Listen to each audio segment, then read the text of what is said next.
Beaucoup aux deux élus qui sont intervenus, mais j'interpelle, monsieur le député, j'interpelle les conseillers régionaux, j'interpelle les conseillers départementaux et les maires.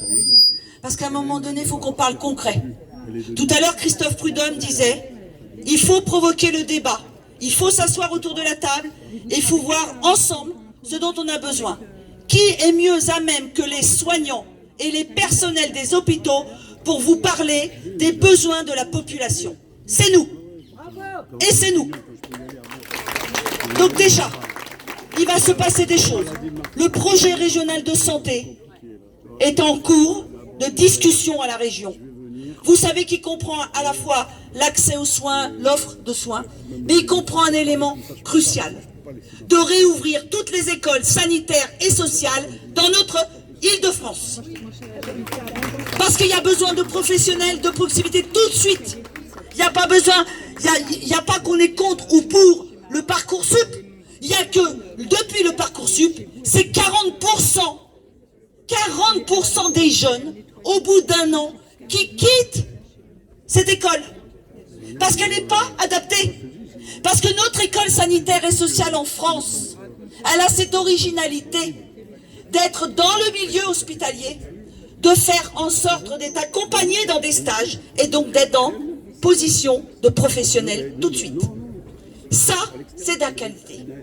Donc j'interpelle pour la région.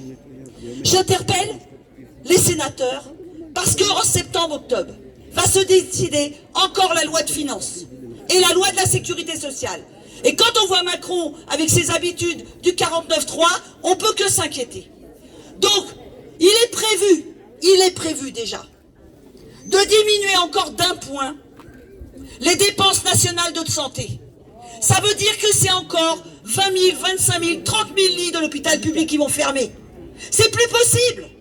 On demande, nous, à nos élus, en tout cas de l'Essonne, d'être là, de nous entendre et de comprendre à quel point maintenir son hôpital public, son service de santé public, ses EHPAD, ses centres de santé, c'est réellement s'intéresser à sa population, à l'intérêt général, et excusez-moi de le dire, à la vie jusqu'à la mort.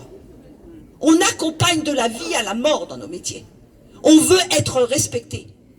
Oui, ça commence déjà par finir d'arrêter de nous applaudir et de nous mettre 64 ans. Stop! Ça, c'est la première chose. La deuxième, augmenter tous nos salaires, rendre attractif notre hôpital, ouvrir et réouvrir les écoles. Il y a tellement de jeunes qui attendent de faire ces beaux métiers de l'humanité, ces métiers qui sont au service de tous, ces métiers qui ne discriminent pas, qui répondent à tous les besoins et sans discrimination.